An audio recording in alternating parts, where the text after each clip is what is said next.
মধ্যপ্রাচ্যের দেশ সংযুক্ত আরব আমিরাতে প্রবাসীদের জন্য যাত্রা শুরু করল প্রবাসীর হেলিকপ্টার কার্যক্রম। রোববার দেশটির বাণিজ্যিক রাজধানী দুবাইয়ের দেরায় এসডব্লিউটি ট্রাভেলসের এই কার্যক্রম উদ্বোধন করেন চিত্রনায়ক ও প্রতিষ্ঠানের brand ambassador Zayed Khan.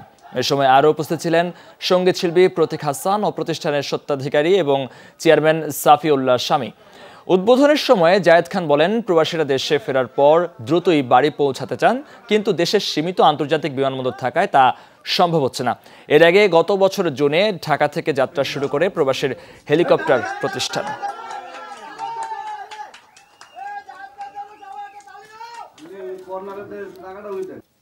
Dubai থেকে তো একটা বড় রেমিটেন্স বাংলাদেশে যায়। এই রেমিটেন্স যোদ্ধারা যেভাবে হেলিকপ্টার গিয়ে গ্রামে যায়, মানুষের কাছে যাওয়ার সুযোগে প্রবাসী হেলিকপ্টার করে দিয়েছে।